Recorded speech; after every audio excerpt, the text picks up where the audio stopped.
Audio Jungle.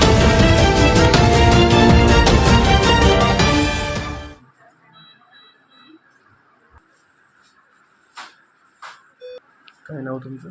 Dadabhau Gunjal रानमाळ. रानमाळ. आजींना आता तुम्ही इथं आळ्या फाट्याला आणले, काय झालेलं होतं?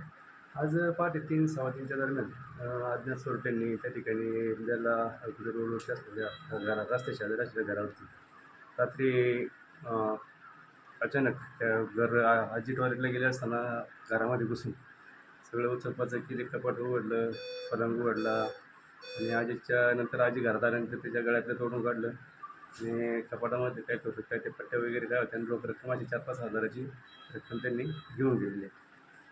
आणि आजीला कसल्या लोखंडी रॉडनी का कशाने का होईना पण डोक्यात 2 ठिकाणी मार आहे आणि हाताची बोटं पण 2 अर्धवट फुटलेली आहे. आणि जखमी अवस्थेत आम्ही केली. आजीला हॉस्पिटलमध्ये ॲडमिट केलं आहे. आता स्कॅन वगैरे केलेलं आहे, ट्रीटमेंट चालू आहे. घरामध्ये त्यावेळेला कोण कोण होतं? आजी एकटंच असतात, त्यांचे मुलगा मुंबईला असतो. आता आम्ही फिरणं वगैरे थोडं लांब असल्यामुळे थोडंसं आम्हाला यायला तिथं 5-10 मिनिटं उशीर झाला. आम्ही तिथे गेल्यानंतर लगेच इथं गाडी करून घेऊन आलो. हा प्रकार घडला कधी? साधारण 3-3:30च्या दरम्यान, रात्री पहाटे 3:30च्या दरम्यान. त्याच्यानंतर तुम्हाला कधी कळालं? मला 4 वाजता 4:15च्या दरम्यान फोन आला. हं. तो असं बाहेरून असं फोन आला. नंतर त्यांच्याकडे त्या महिला असल्या कारण त्यांना फोन डायरेक्ट लावता येत नाही, म्हणून त्यांनी कुठेतरी दुसरी फोन केला. त्यांनी आपल्या पण असं इथपर्यंत पोहोचल्यानंतर मी लगेच पोहोचलो. आजीला ज्या वेळेला एवढी मारहाण झाली होती, अगदी आजी जखमी झाल्या होत्या, त्यावेळेला रात्री म्हणजे सकाळी लवकर पोहोचलं कोण त्यांच्याजवळ? त्यांचे शेजारी असलेले त्यांच्याच नंदबाई आहेत, शांताबाई कडमणसाठी. त्या 10 निमित्ताने 2-3 बहिणी एकत्र तिथं त्या घरात आल्या होत्या आणि ते आजीचा आरडाओरडा ऐकून त्या ठिकाणी उपस्थित झाल्या. मग ते त्याला थोडंसं कपड्याने पट्ट्या बांधून ते थोडा रक्तस्राव कमी करण्याचा प्रयत्न केला त्यांनी. जास्त मार कुठं लागलेला आहे? डोक्याला मेंदूच्या मागच्या बाजूला इथं मार आहे जास्त आहे.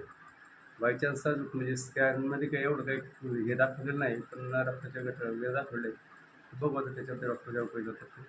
आणि ते आम्ही पोलीस पाटील शांताराम गुंजाळ यांची गाडीमध्ये येते त्यांना लगेच ॲडमिट केलं आणि पाटाने लगेच पोलीस स्टेशनला जाऊन 5:30-6च्या दरम्यान पोलीस स्टेशनला कळवलं, पण पोलीस स्टेशन काय आतापर्यंत आलेलं नाही. साधारणतः किती लोकांनी आजीने काही माहिती दिली? साधारण आजीमध्ये 2 व्यक्ती होते. 2 लोक होते. 2 लोक होते. दोघांनी मारहाण. दोघांनी मारली. या संदर्भात घटनास्थळी पोलीस दाखल झाले होते? नाही, अजून पोलीस आलेच नाही. नाही. सकाळी 6 वाजता शांताराम पाटील पोलीस पाटील यांनी आळेफाटा पोलीस स्टेशनला जाऊन ते सांगितलेलं आहे. तर ते येतो म्हणजे पण आता 10 वाजून गेले तर अजून पोलीस स्टेशन येत नाही. नाही, दवाखान्यात पण नाही. दवाखान्यात नाही. सरपंच, हा प्रकार रानमाळा गावात घडलेला आहे आणि तुम्ही तिथं आहे. सध्या हे दरोड्याच्या घटना वारंवार घडत आहेत, काय सांगाल तुम्ही?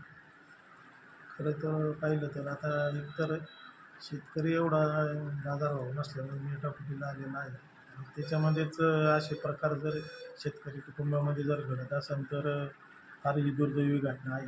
आणि साधारणतः या एकाच घरात नाही तर 5 ठिकाणी रात्री या घटना घडलेल्या आहेत. कुठं?